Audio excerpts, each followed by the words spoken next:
Compartir nuestras experiencias, conectar con la gente y saborear la diversa comida es nuestro orgullo. Estas son las muchas voces de un pueblo.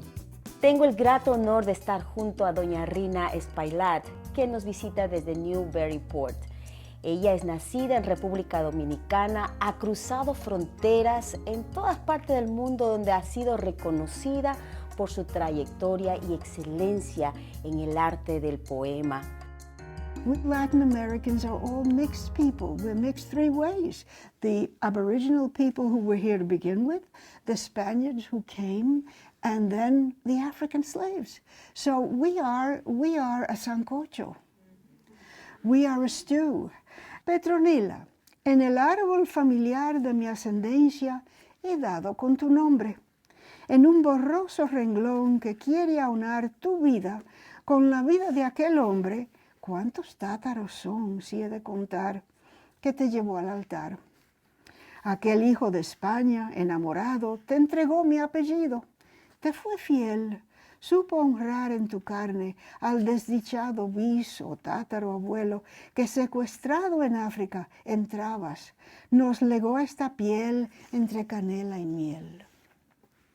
Quiso con la moneda de su amor pagar la horrenda deuda incalculable debida a los que a fuerza de labor obligado y trato abominable crearon en mi tierra gran valor y culpa imperdonable.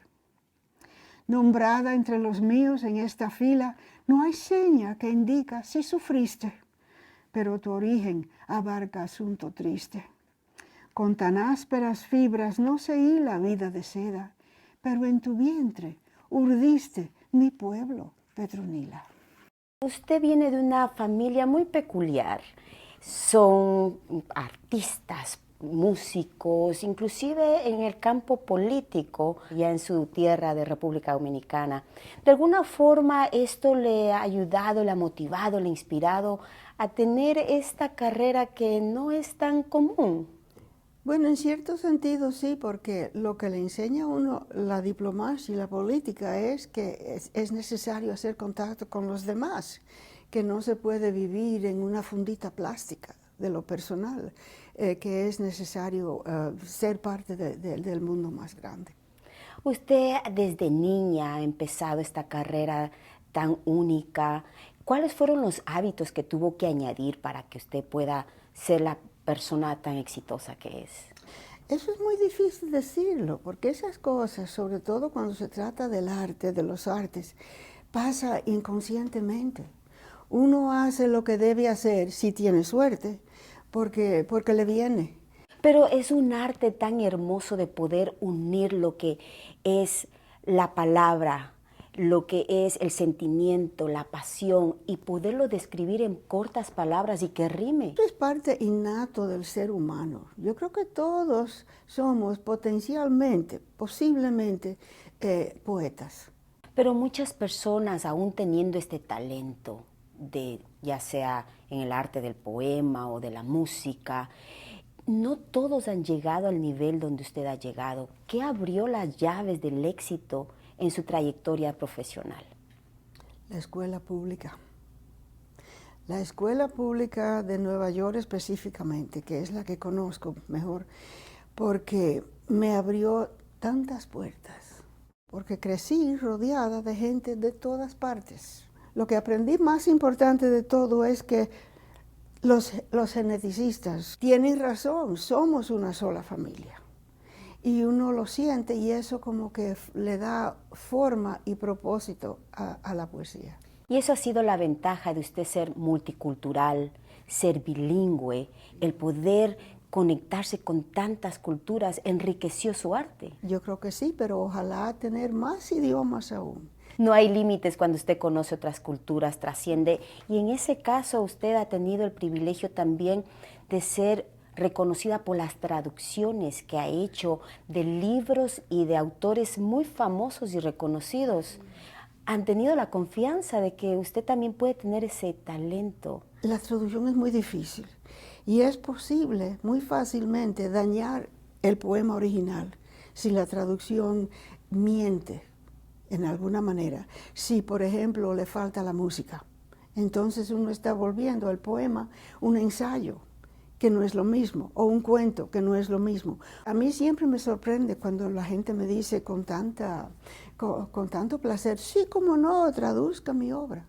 Para mí es un privilegio, porque me están dando un hijo. ¿Quién identificó inicialmente y pudo exponerle a que se dé cuenta que esto es lo que quiero seguir? Cuando aprendí inglés me di cuenta de que tenía 2 idiomas y que necesitaba formar un puente entre las 2 partes de mi cerebro. Quería que mi familia se pudiera intercambiar ideas y pensamientos y sentimientos. Y por eso comencé así, pero nunca pensé que iba a ser una cosa profesional, que lo iba a hacer con grado que merecía el permiso de los poetas originales. Cuando eso empezó a pasar, me sentí reina, me sentí rica.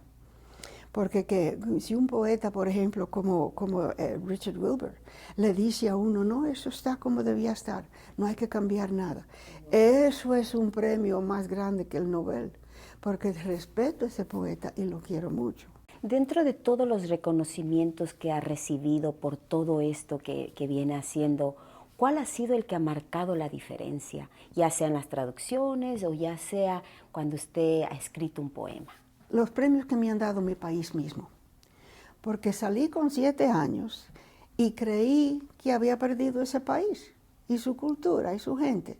Naturalmente sabía que lo quería siempre y que lo voy a querer hasta el día que me muera, pero no me atrevía a considerarme parte de su vida cultural, mucho menos de su vida literaria, porque ahora se ha vuelto más o menos mi segundo idioma.